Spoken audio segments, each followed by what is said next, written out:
Olá, nós somos a Binice, Sandra Gioff. Thaís Carmona. E Márcia Gioff. Exatamente. E a gente, né, como foco de cultura, liderança e bem-estar, não poderíamos de deixar de falar sobre assuntos que impactam aí na cultura organizacional, dentro de um conceito de um novo programa chamado Não Pode. Não pode para a gente fazer aquele trocadilho do que realmente a gente não deveria fazer no ambiente organizacional, ou talvez até no ambiente pessoal, que é importante, trazendo aqui para vocês muita curiosidade, muita experiência, muito estudo. E nesse primeiro encontro aqui que a gente está fazendo, a gente vai trazer um tema que vem preocupando, tirando o sono das empresas e do RH desde 26 de maio, que é NR1. Que bicho é esse NR1? Então, Thaís, você como advogada, grande experiência trabalhista, na área trabalhista. A NR1 é uma nova norma, o pessoal fala assim, a nova norma, o que é isso? E o que a gente pode esclarecer aqui no Não Pode para as pessoas? Oi, Sandra. Vamos lá. Eh, Todo o ambiente de segurança e saúde do trabalho é tratado por várias normas regulamentadoras que são feitas pelo Ministério do Trabalho. A NR1 é a primeira delas, então ela é aquela mais abrangente e é a que prevê que a empresa precisa mapear todos os riscos que ela tem e criar um plano para resolver esses riscos, para lidar com esses riscos. Eh, Numa norma, numa mudança numa portaria de 2025, houve uma mudança na NR1 para acrescentar um trecho muito pequenininho, dizendo que entre esses riscos que precisam ser mapeados, precisam ser vistos os riscos psicossociais. Então não é uma nova norma. O dia 26 de maio, agora de 26, que preocupa todo mundo, é a data que começou a fiscalização sobre isso, mas a mudança é de 2025 e apesar da preocupação muito grande agora, é algo que todas as empresas tiveram aí quase um ano para olhar. Exatamente. E do ponto de vista de educação, Márcia, o que você acha que isso impacta nas empresas e nos líderes? O impacto é muito grande, né. Primeiro porque a gente tem um foco agora em pessoas, né, em saúde mental, em ambiente organizacional, em ambiente saudável. Então a gente está falando de interação.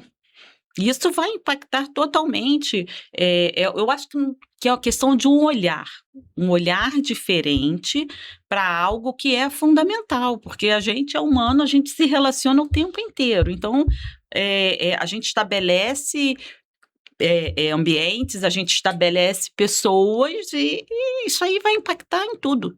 Exatamente.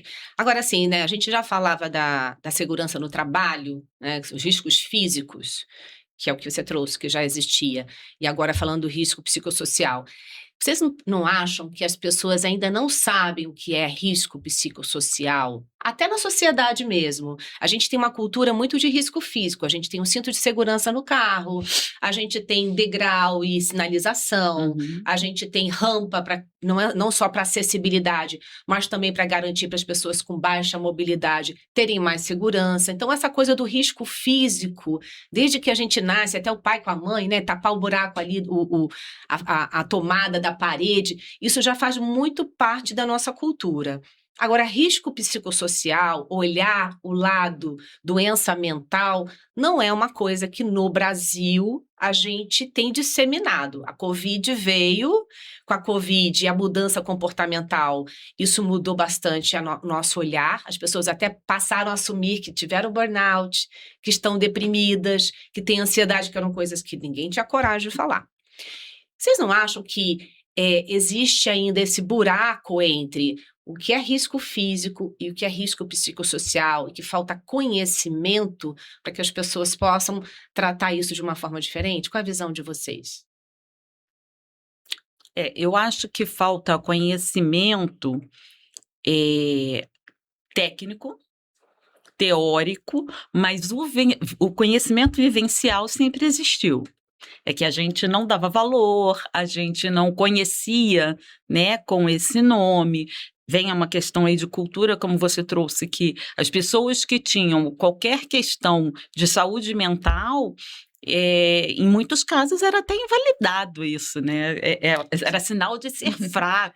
Era louca, ou É, mimimi é, ou Ô, louco. louca, e dentro, exatamente. dentro do ambiente organizacional, nunca foi uma preocupação, era um Não. problema, era um demérito para o profissional, Uhum. né? Aquela ideia de, pronto, agora vai começar a dar problema, vai faltar, vai se afastar, não vou poder contar com essa pessoa, sem um olhar de qual foi a participação da organização na situação psicológica que a pessoa está hoje. Uhum. É Uhum. o olhar para o impacto que é gerado para o resultado da organização, Sim, e não olhar para o que causou esse impacto, né? De onde vem, qual é a raiz sim. desse impacto. E se eu começo a ter muitas pessoas se afastando, não só por burnout, que hoje é ligado diretamente ao trabalho, conceitualmente, mas se eu começo a ter muito afastamento, também por outras questões psicológicas, depressão, ansiedade,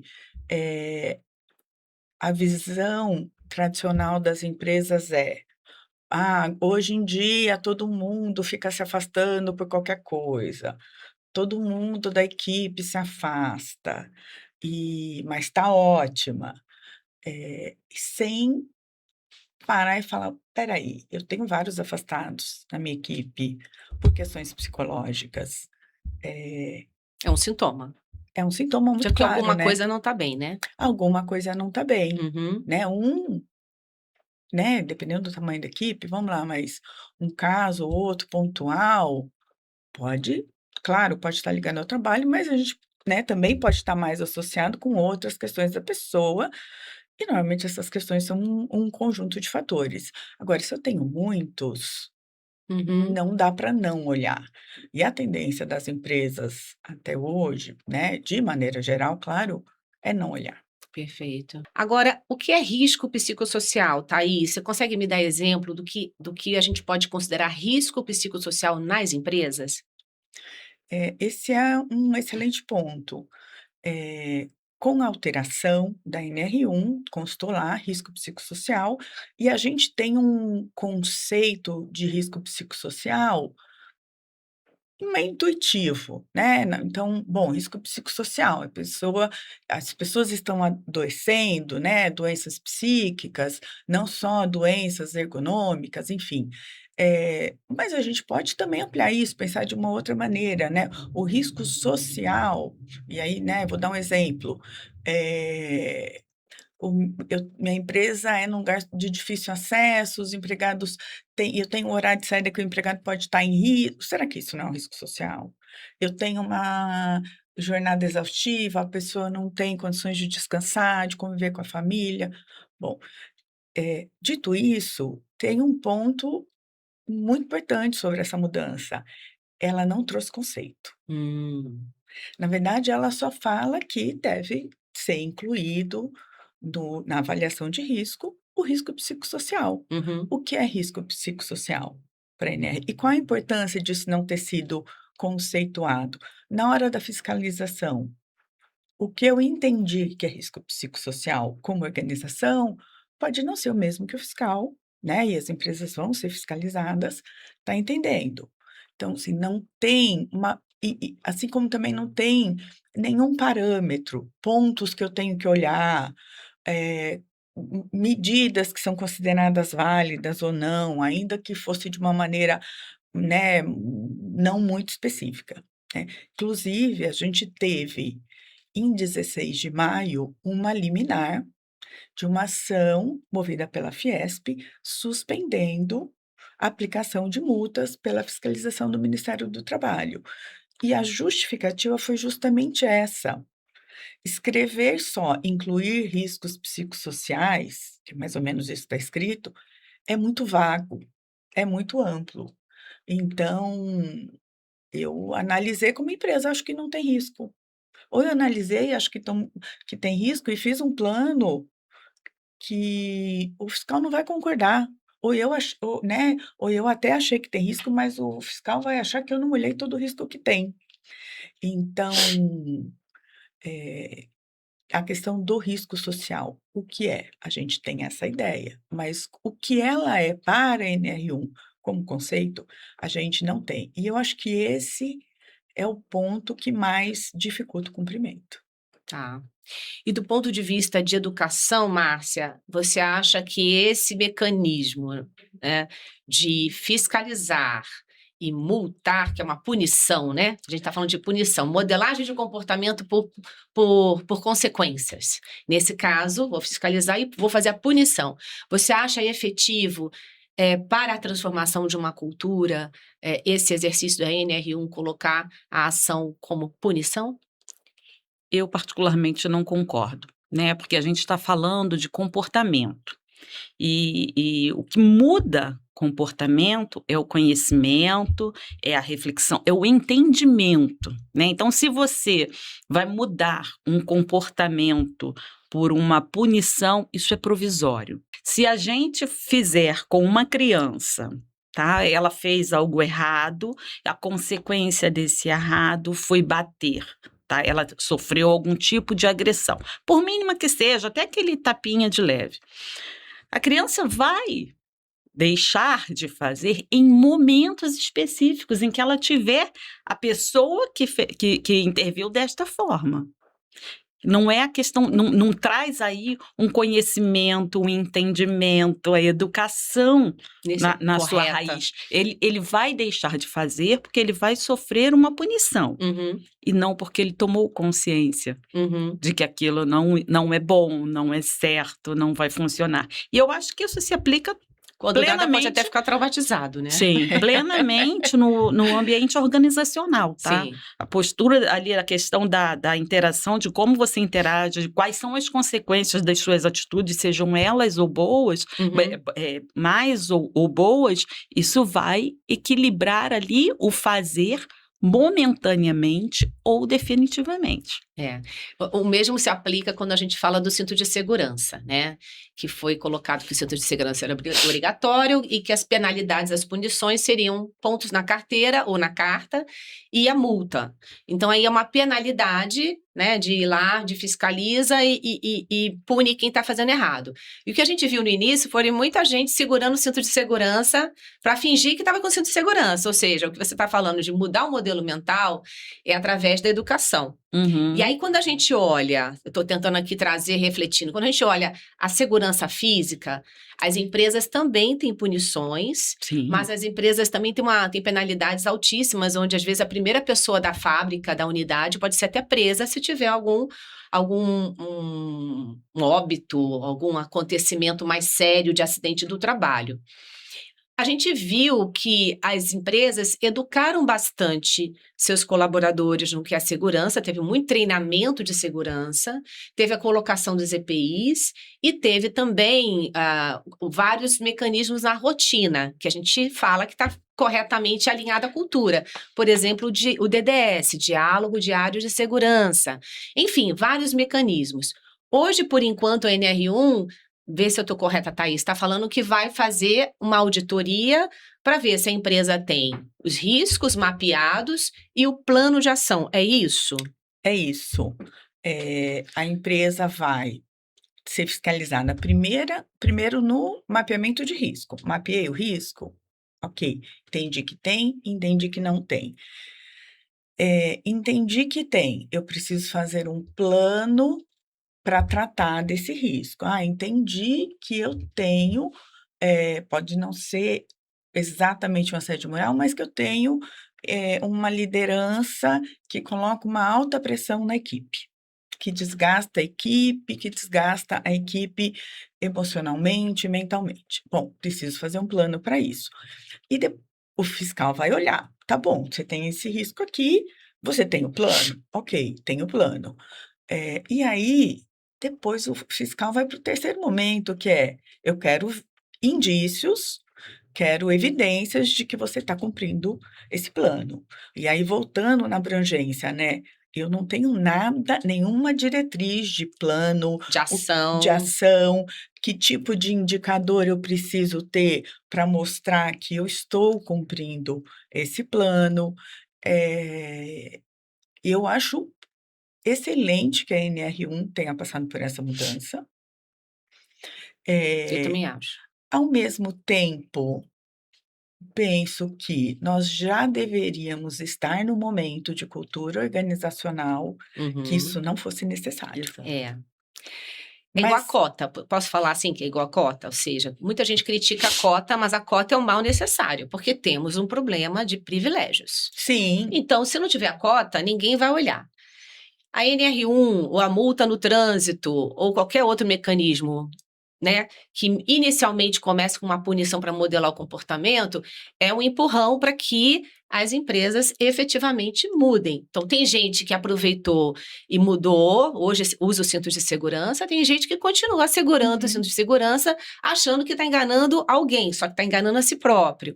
Então, assim, mesmo que ainda não seja a solução efetiva, a NR1, pelo menos essa mudança da NR1, traz um repensar e uma preocupação do parecer das empresas, mesmo que ainda não seja assim. Vocês concordam? Vocês acham que eu estou exagerando? Não, eu concordo, eu acho que tem esse paralelo com a cota, é criticada até hoje, e eu nesse momento, pelo que eu tenho visto no mercado, a preocupação é atender.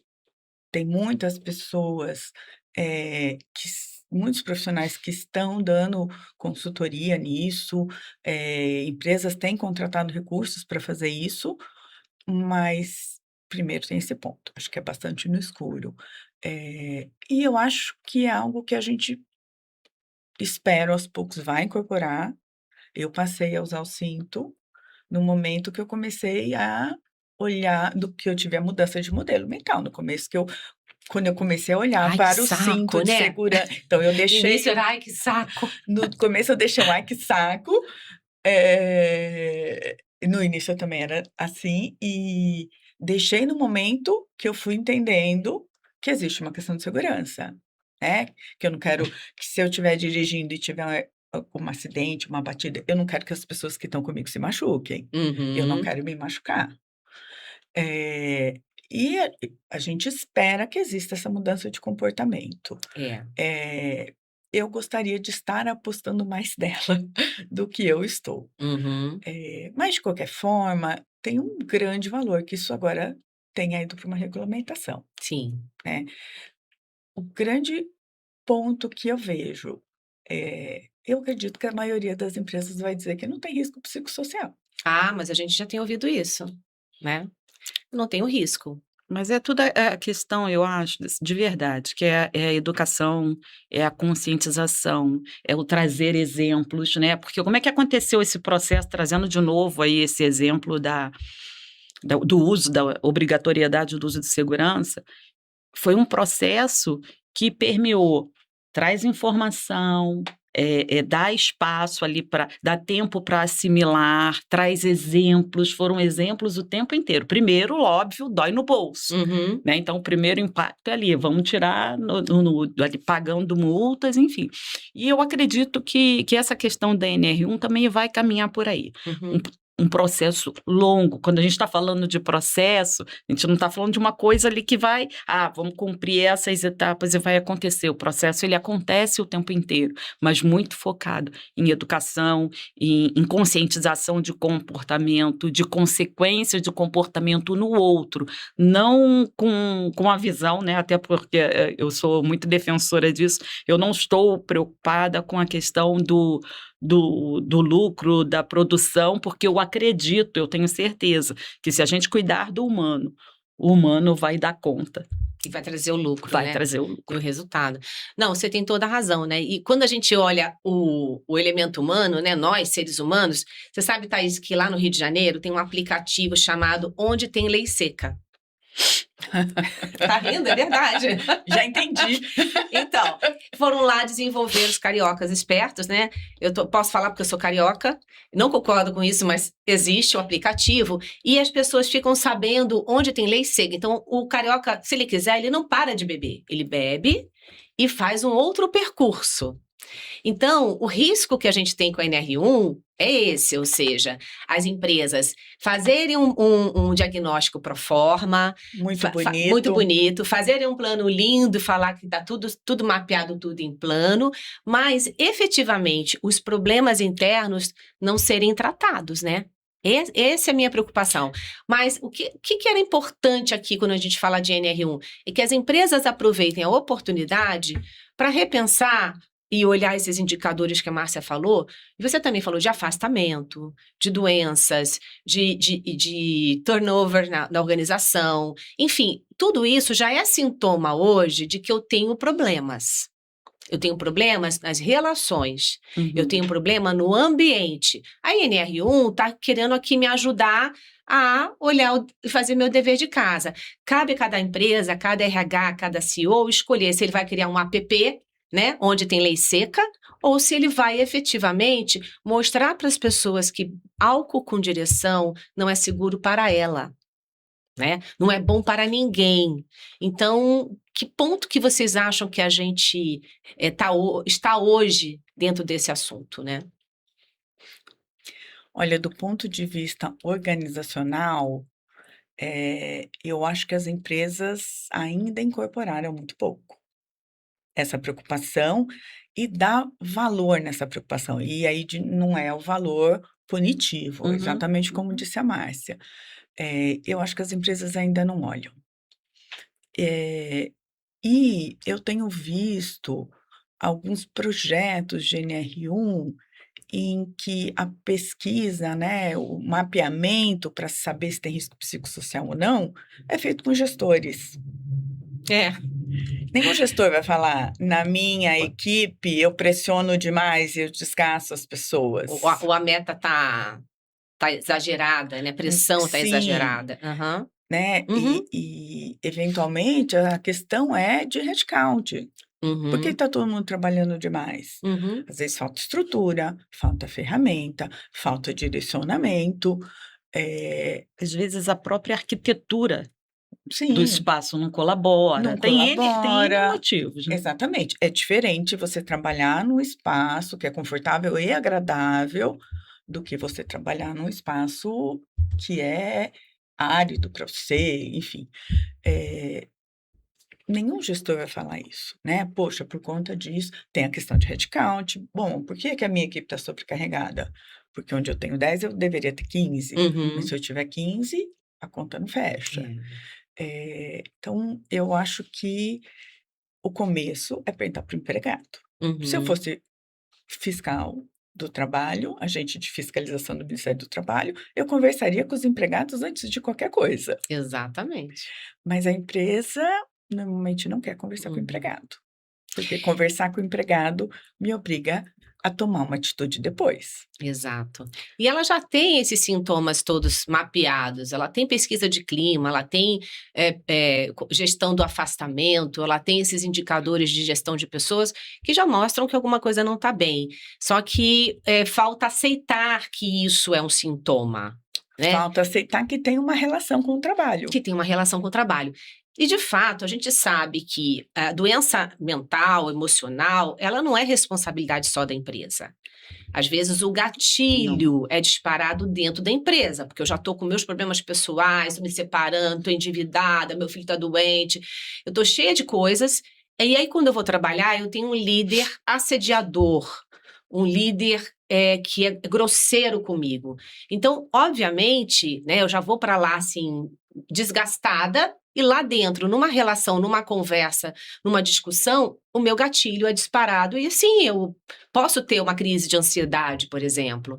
Então, a gente sabe que não é responsabilidade só da empresa, mas muito dos ambientes também são ambientes tóxicos que vão fazendo com que a pessoa gradativamente vá adoecendo.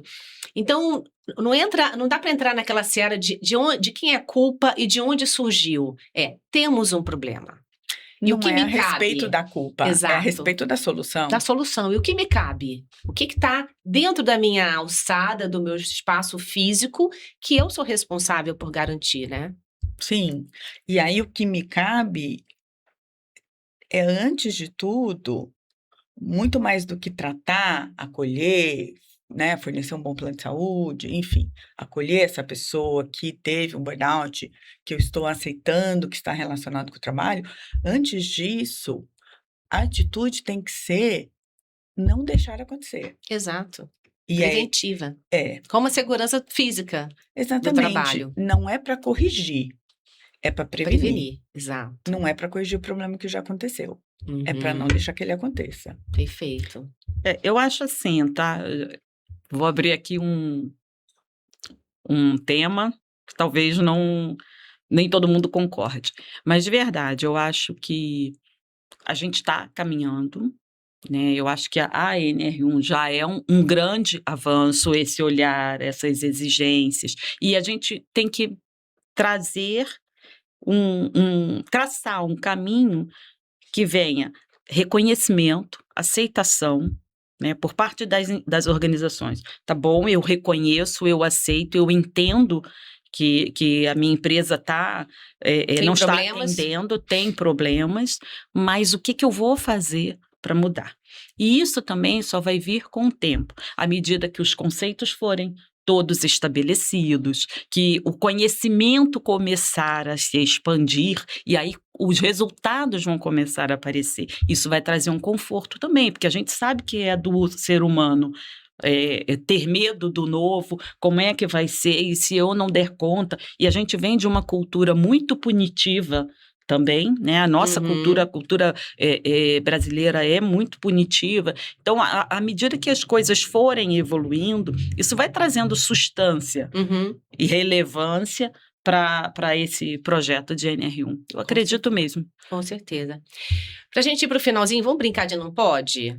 Vamos? Então, assim, eu vou falar algumas coisas, vocês vão falar juntas. Eita! Não pode ou pode, tá? Aí, se tiver discordância, a gente ri e fala sobre, que eu acho Tá isso bom. que é legal. Gritar com o colaborador. Não pode. Não pode. De jeito nenhum. Fazer piadas sobre credo, religião, sexualidade. Não Não pode. pode. Não absoluto. Pedir para ficar depois do horário. Pode. Pode, a lei permite até 2 horas extras Isso. por dia. Desde que respeite a lei e todos todo o pague, regulamento, né? Ou tenha um banco de hora. Tudo bem. O que só não pode é pedir para ficar depois e vamos na amizade. Fazer comentários sobre o corpo e a sexualidade da mulher. Não pode. É mais um não pode Não absoluto. pode. Para mim, todos vão ser absolutos. Escrever no WhatsApp que o colaborador errou e prejudicou todo o time. Não pode. Não pode. Expor o outro, né? Exposição. Dar feedback negativo em público. Não. Não pode. Negativo sempre em particular. Elogios em público. Elogios em público. Feedback negativo. Bom, o feedback, eu sempre digo que a gente precisa ser firme com os problemas e suave com as pessoas. Com certeza. Se eu estou fazendo isso, eu já não estou sendo suave, eu já não estou fazendo a coisa do jeito certo, e aí eu não sei nem se é feedback. Na minha visão, é bronca mesmo. É bronca mesmo. Usar um carimbo no material escrito tá uma merda. De jeito nenhum. Existe. Não Já pode. tá fácil responder, Não né? pode. Já existiu.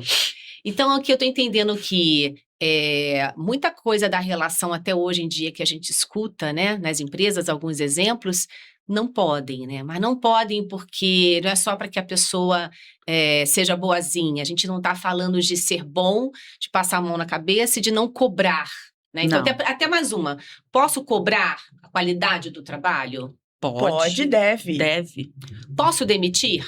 Pode, se a pessoa não corresponde, não está conseguindo ali cumprir. Você pode demitir desde que seja de uma forma justa, honesta, coerente, desde que antes você tenha feito todo o seu papel de tenta desenvolver essa pessoa, ou tenta entender. Às vezes a pessoa não é ruim, mas ela está na área errada, né? Então, quando você faz todo o processo, pode demitir. Ninguém é obrigado a ficar Sim. com uma pessoa que não está correspondendo, até porque isso vai impactar No time todo. E de uma maneira, assim, bem realista do que está acontecendo ali dentro da empresa, nem sempre tem esse processo de alinhamento, essa tentativa. Eh, mas é sempre melhor você desligar do que você manter o empregado e o gestor em algum momento vai começar a achar que nada mais tá bom, né, já vai incorporar que nada daquela pessoa tá bom, e aí eu acho que é uma coisa meio sádica, né. Então, às vezes a pessoa só não se encaixou, às vezes a pessoa tá no lugar errado, se tiver em outra configuração vai brilhar, e eu mantenho ela lá e fico desgastando a pessoa, né, é realmente É ruim sádico. para todo É mundo, ruim né? para todo mundo. Então, a gente vive num país que a preocupação com o emprego é sempre enorme, ninguém quer ser desligado, mas tirando isso de lado, para o empregado também é melhor ser desligado. Com Uhum, certeza. com certeza. Exatamente. Às vezes até discutir com o colaborador, né, de que sim, a saída dele é importante, que vai apoiar essa saída, que pode até indicar, porque às vezes ele não está funcionando naquela Exato. empresa, naquela cultura, mas pode ser feliz em outra, né. Mas exige a maturidade. Agora, as pessoas que quiserem implementar a nova NR1, né, pode falar a nova NR1, tá correto? O ajuste, né, é assim? Como é que a Ain gente fala tecnicamente? Não é nova, É, ela teve uma inclusão de um é. texto. Então Vamos de a a obrigação de análise dos riscos psicossociais. psicossociais. Então, para quem quer implementar, né, a análise dos riscos psicossociais, um plano de ação fantástico, desenvolvimento da liderança e transformação da cultura, pode contratar a Bnice? Deve. Pode e deve contratar a Bnice. Pode, deve contratar a Bnice. A gente não vai ter um plano falando vários nãos, a gente vai ter um plano de fazer essa mudança que precisa ser feita, Exato. essa É. mudança de mentalidade. Que é o que a gente acredita, né, que é onde a gente tem as pessoas efetivamente com um comportamento diferente, de uma forma respeitosa e produzindo mais, trazendo mais resultado, porque quando a pessoa efetivamente está ali se sentindo parte, se sentindo respeitada, ela consegue dar o melhor dela sem ficar com aquela atenção de: "Espera aí, alguém está me observando, alguém vai me demitir". Enfim, é deixar o profissional ser ele na sua totalidade, não é isso? É isso. Meninas, obrigada. A gente vai para um novo bastidores aqui de podcast Não Pode. Espero ter contribuído aí com vocês com essa reflexão super importante nesse desafio, né? Que não é fácil para todo mundo, ou, né, perdão, não é fácil para ninguém. A gente sabe que o RH tem um baita desafio, os CEOs e líderes também. Então, vamos fazer do limão uma limonada, aproveitar essa obrigatoriedade, aproveitar essa cobrança para consertar o que a gente pode consertar na cultura, né? Por que não? Por que eu não posso ter uma empresa com uma cultura ainda melhor? É isso. Vamos acreditar que esse tipo de mudança, que é a mudança da visão sobre a equipe, principalmente a partir dos CEOs, vamos acreditar que ela é valiosa e vamos experimentar.